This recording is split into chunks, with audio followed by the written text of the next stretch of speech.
10 lessons I learned after millions of dollars. Okay. And just to show you here from January 2023 to 2024, $2.2 million right there in cash collected, just to show you it's proof. So lesson number one, you choose resourcefulness versus resources. I'll tell you a quick story. When I first started in this online world, the first thing I ever did was invest in a coach. And I never thought that that was a thing. In fact, I grew up just thinking, you know, I'm going to be a physical therapist. I'm going to go about my life. I'm just going to do my thing. And then all of a sudden it hit me. My life sucked. I was not where I wanted to be. I graduated college. I was like, what am I going to do with my life? And all of a sudden, I guess I just stumbled upon an ad of someone telling me there's a better way. And I remember getting on a trading just like how you guys got on. And the guy told me at the time, it was more than I made in an entire year, the investment to work with him. It was more than I made in an entire year. And I was a brand new father, and we had no money. We were like living paycheck. We were less than paycheck to paycheck. We were like trying to scrap by. And I remember doing this, and he said, look, man, you're going to choose resourcefulness or you're going to choose your resources. And I said, well, I don't know the difference. And so he explained this to me. He said, look, right now, what you could do is you could put it on a credit card. And I said, no, I'm not going to put nothing on a credit card. No, credit cards are bad. And he said, yes, they're bad if you do it for the wrong things. And I was like, man, he's just trying to sell me. But then I was like, you know what? Maybe he's right. Maybe if I bet on not on the wrong things, but I bet on the right things, which is me, maybe this could work. And so I didn't even know what credit was at the time, to be honest with you. I didn't know what a website was, nothing. So I just went and I applied and I got credit cards. And then I was like, oh, wow, like they're willing to give me credit. I'm just like, I'm new to all this stuff. So I go and get a credit card and then I pay his stuff. And then what the craziest thing was this, I thought I had no opportunities. The craziest thing happened. As soon as I sent this guy the money that he asked, which was more than I made an entire year, as soon as I did that, something switched in my head. Something switched in me that never switched before. But for some reason, I got creative enough to go ask my current clients who are paying me monthly. I just said, hey, I just invested in this thing to help myself grow. Now, I want to go fast. I want to do things different. I want to do something better for you. So would you help me out by prepaying your next 6 months and pay it all up front right now? And all of my clients said yes. But why didn't I do that before?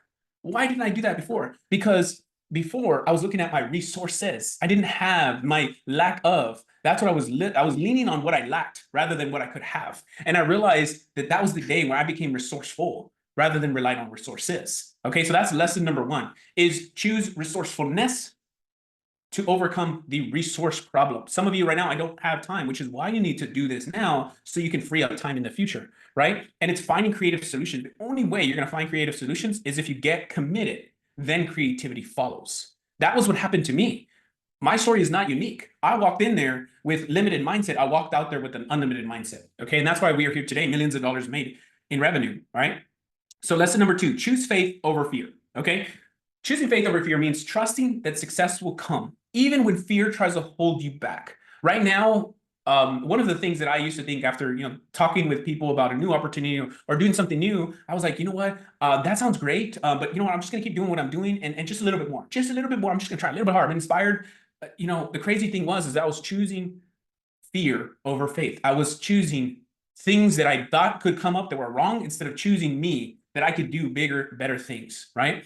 And it's kind of like the scenario of, if you guys ever heard this story, there's a story about a young boy who would go walking to a wolf fight every day with his grandfather. He would go walking to the wolf fight with his grandfather every single day. And there was this dark wolf and this light wolf. And every day they would go and they would watch these wolves fight. And every day the dark wolf would always win. And then after a couple of weeks, this young boy asked his grandfather, he said, grandfather, why is it always why is it always this dark wolf that wins every week? And he said, he said in a different way, he said, well, son, it's the one I feed every week. And the analogy is this, the one you feed is the one you grow. So if you're feeding into fear, that's the one that grows. If you feed into the faith by taking more chances on yourself, that's the thing that grows. So the thing that you feed grows. Okay. That's the lesson there. Choose faith over fear. Okay. ROI versus COI. This was so crazy. So crazy when I learned this ROI versus COI. Now, some things, the return on investment is clear. And again, the reason why I'm sharing these with you is because these are the lessons that I've learned to make millions of dollars. And this is how a decision-making process happens in my mind. So if there's a clear return on investment, then why am I not making the decision? Well, the reason is because sometimes I'm not looking at the cost of inaction. The cost of inaction could be massive. For an example, the first time I learned how to make $100,000 a month, when I was making $10,000 a month, the return on investment is clear. If I put whatever amount of money, I will make 10x that to make $100,000. But the cost of inaction was double that if I did it. As soon as I realized, as soon as my mind was tainted with the idea that I could actually do more, everything else seemed small and insignificant. Meaning, the fact that I was not making $100,000 a month every single year, I was losing. I was losing not only the $100,000 a month I could be making, but also the time I was spending not taking action on it. So actually, the cost of inaction was double. So I could have been making $100,000 a month, which that would have been a clear direct return on investment. But I wasn't doing anything for years, for a long time. I would look at people and I would say, oh, that's good for them. I'll come back when I'm ready. I'll do it when I'm ready. I'll do it when I have circumstances that are good. I'll do it someday, right? When the market is great, I'll do it. When the election is done, I'll do it. When the thing is done, when the kids are out of school, I'll do it. And someday leads to regret. Someday leads to, I should have done that. And that for me was probably the biggest lesson I learned, the cost of inaction doing things. Because the ROI, if the ROI is clear, then the cost of inaction is not clear. It's the only reason why people don't make decisions on ROI. That's what I learned for myself. So when I see the ROI is clear, the cost of inaction hasn't been cleared enough for me. So that's what I started to look through the lens so I can make really informed decisions. I said, okay, so if this is clear, well, then what am I not doing that I could be doing that would make me there? And the $100,000 a month making it, well, it was costing me $100,000 a month plus whatever I was doing to not do it. It cost me more not to do it than to do it. And so that's when I started deciding in my life that things need to change, and they need to change quickly, right? So, it's taking the two roads of, should I do this or should I do that? Or should I just stop? And should I just pause? One of them, you're moving forward and you're failing forward. One of them, there's no clear, you can't go anywhere, right? There's nowhere else. If you don't start, you can't go anywhere. But if you start, you can pivot. And that's the difference, okay? Now, expense versus investment. Right now, I used to think of things as expenses, like my personal development, me growing as a person. I used to think of me as an expense, like, oh, that thing's too expensive. That thing's too expensive. You know what rich people say? They don't say, I cannot afford things. They say, how can I afford things? That's the big difference between the people that get stuck and the people that go to the next level. When I've interviewed these people that are doing, well, we've done millions of dollars, right? Like transparently, we made millions of dollars. And people that are doing bigger things than us, they don't say, I can't afford that. They said, how can I afford that? What can I do to make that possible? See, it's an opportunity mindset rather than a pessimistic mindset. And they look at it as an investment versus an expense. An expense is like buying a vehicle, right? It seems like it's an investment, but it doesn't pay you anything back. An investment is like you investing in you, because nobody can take away the knowledge that you have. And when I learned this, I remember learning this and thinking, oh my gosh, this is going to change the game for me, right? When I learned, well, I used to get scared to invest in myself. And I was like, you know what? I don't want to put that $5,000 down. I don't want to do that $20,000 thing. I don't want to pay that $30,000 thing that I paid. I don't want to pay it because I was like, that's just an expense. I'm going to have to do something about it. Like, I'm going to have to pay them. Then I'm going to have to do. And then I said, you know what? If I was to give $50,000 to a car, if I paid $50,000 to a car or $30,000 to a vehicle, that thing has a clear path of not making any money. But me, I have an unlimited path of growth. And so I started making decisions to invest in me. And that's what's changed the game for us. That is the reason why I can share with you these $1 million lessons after making millions of dollars. Because the shift from, hey, that thing is expensive to that's the investment I need. It's just a matter of how long is this going to come back, right? Some of you or some of us, myself included, we're like, yes, let's go and invest in real estate because it's passive income. But you don't realize you put in $100,000 now, it takes you 10 years to get that back. And if you think about it like this, if you invest $100,000 in your business, you think you'd not make that money back? This is why private equities have the highest return of all industries, okay? Private equities, because you build businesses. Businesses is the fastest path to wealth, right? Owning businesses. And once I realized that, I was like, oh my gosh, this can change the game for us, okay? Sometimes, this is another lesson. These are lessons that I've learned, that we've learned, okay? And I'm just taking my notes here to look back at my notes, okay? Sometimes you got to be selfish to be selfless. I'm a giving person. I imagine a lot of you here are very good people that want to change people's lives. And you want to do better for not only your family, your friends, people around you. You want to give back to your church. You want to do more things for people around you. You want to do good things in the world. And sometimes we spread ourselves too thin. Sometimes it's kind of like the good book says, you fill your cuppeth over, right? You fill up your cup. And so that way you can have more for other people. But sometimes we get stuck doing for other people and we get lost in, hey, what about us? And the crazy thing about this is when I started to be selfish, I became more selfless. And that's something I learned because I used to try to be selfless, but in reality, it didn't serve me, because the more selfless I tried to be, the more selfish I became. which is crazy for, I mean, I don't know if you guys take this, but sometimes you have to take care of you first. It's kind of like the saying goes like this. When you go to an airplane, you go traveling, they tell you put your mask on first, then put someone else's on. Because why? You can't take care of someone if you can't take care of yourself. And when I learned this, I stopped trying to just take care of other people. And I said, I'm going to take care of me so that people can follow along, because I can help people more when they look up to me rather than they just see me as someone that gives them something, right? And that's a huge lesson that I learned. Huge lesson. Be selfish to be selfless. Okay. Commitment over convenience. Commitment over convenience. These are lessons, guys. Lesson number 6. Commitment over convenience. Listen, commitment, success comes from committing to the process even when it's inconvenient. Let me ask you a question, okay? Would it be more convenient to just wait till January 2nd to look at your bank account? Assuming that, hey, I have to log in every day, I have to log in. Wouldn't it be more convenient to log into your bank account every year? Because it's just, you don't have to do it as much. I mean, it's less work, it's less have to struggle, it's less things they have to focus on. It's just, hey, once a year, I'll look at my bank account, see how everything's working. Yeah, that's convenient. But you made a commitment to yourself, to your family, to your bills, to your team, to your clients, that you were going to help them. You were going to do something. So the commitment took over when convenience did it. So sometimes right now you might be thinking, well, it's more convenient to wait. But the commitment is what you need so you can push forward. So you can propel yourself where you need to be, because sometimes the commitment is needed over the convenience that it looks like, right?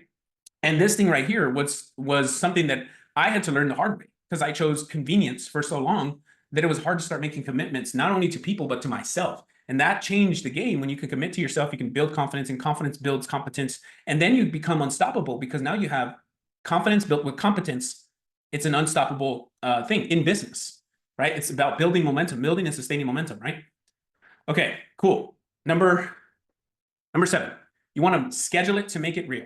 Schedule it to make it real. Yes, it's easier to say, I'm going to do that thing. In fact, a couple weeks ago, I went to Lake Tahoe with my family for vacation. Amazing. But you know what would not have been amazing? Had I just said, hey, by the way, guys, tomorrow we're going to go spend an entire week away from everything we know, everything we're doing, and we're just going to try to figure it out. Yeah, it sounds cool on paper. Like, it sounds nice. Like, hey, I'm just going to go do something crazy for now. I'm going to be spontaneous. But in reality, not everyone's like that. Not everyone needs that, right? And so had I done that, I would be putting my family under strain. I would put them on a strain because I didn't schedule it. I'd make them feel really uncomfortable. And had I not done that, I would probably got negative feedback. I probably wouldn't have gone because I didn't schedule it. Now, the good thing is I scheduled it in advance so that we could make it happen. And sometimes that's what we need to do, is just schedule it. If it's not scheduled, it's not real. Your goal is a priority by locking them into your calendar. You need to put a commitment to yourself to say, I'm going to do this, right? Nothing's going to stop me because of what? And when you do something like that for number 7, that's how it changes for you, because now you have something reality. You have something foundational. You're not just wishing, hoping, praying. You're like, this is going to happen. Okay. And sometimes it's scary. Number 8, these are 10 lessons I've learned after millions of dollars in revenue. Okay. Your current voice versus your future voice. There's a saying, and I want you guys to listen to this here. There's a saying that there's a reason why the rear view mirror is smaller than the windshield. Ooh, listen to that. Your rear view mirror is smaller than your windshield for a reason. Your past is behind you. Your future is upcoming. There's more in the future than there was in the past. So sometimes we try to go through life looking backwards to try to go forward. We try dictating our life based on the rear view mirror rather than the windshield, the front, the future. The future is bright for every one of you. After seeing what you've seen, I hope that you go to sleep at night thinking about the opportunities. And I did too. When I first heard these opportunities, when we first did these things, I'm like, oh my gosh, this is crazy. And if you take nothing else from today, you learn that lesson or hear that lesson, your current voice is telling you, hey, just be pause for now, take some time, don't make any decisions, just chill out, just be careful. Just your current voice is telling you that because you're looking in the rear view mirror.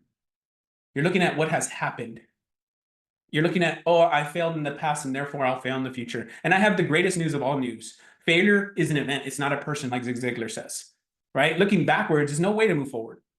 And that's why looking forward with the windshield, looking through that windshield analogy, you get to see a bigger, brighter future because there's more opportunities in front of you than there are behind you. Okay? All right. And then number 9 is best case, worst case scenario. Best case, worst case scenario. This is how you need to look through lenses for investments, for anything. And again, these things are lessons you need to learn to propel you forward in not only life, but in business too.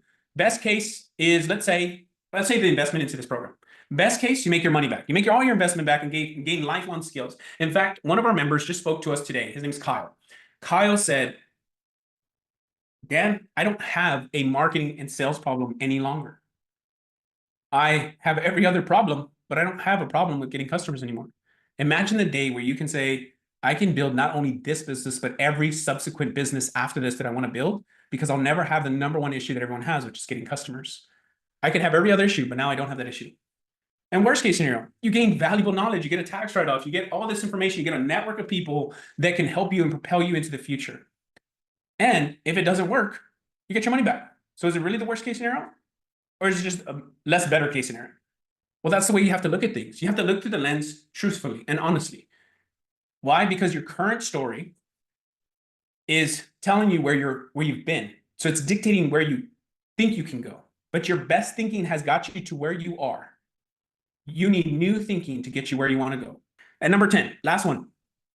Okay, stop stepping over pennies. Stop stepping over dollars to pick up pennies. Here's what I mean.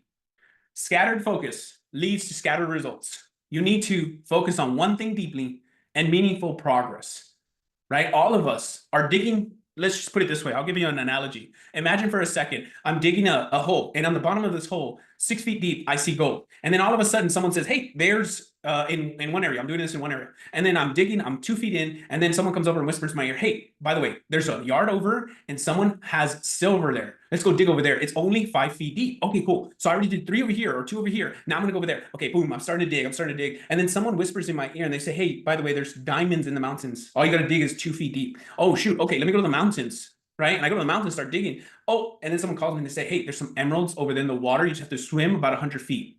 Okay, let's go do that. And what you don't realize is that if I would have just spent that same time digging for the gold that I could have had, I would have been further along than trying to chase thing after thing after thing after thing, hoping that one of these things will take off. And this happens in business all the time. And here's how it shows up. You get opportunity number 1, and you say, okay, this thing's going to make me $50,000. This thing's going to make me $100,000. This thing's going to make me $150,000. And none of them make you the amount of money that you want to take home.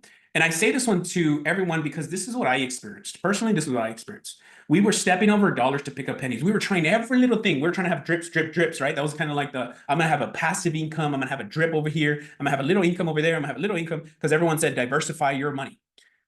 But what they didn't hear, they didn't explain after diversify your money, diversify your investments, diversify all these things is that it was meant for the billionaires, for the huge people. But the small people like us doing less than $100 million, they don't realize that doing all those little things were a distraction. And what happened was I had my hands in a lot of things, and I sacrificed time with my family. I sacrificed financials, profit margins. I sacrificed good team members because I couldn't stay focused, because it sounded good to have 3 businesses rather than one successful one. Let me say that again. It sounded cool to say I have 6 businesses rather than one successful one. That was the difference, guys. And the lesson here that helped us propel from making $2,000 or $3,000 in our first year of doing this to $2 million and on track to do $3 million in a year and propelling very quickly to $10 million a year was that we stopped stepping over dollars to get pennies. We stopped living those little opportunities for the one big opportunity. And we took away all the limited focus to get what we needed, really. And that was the difference. That was the difference. I know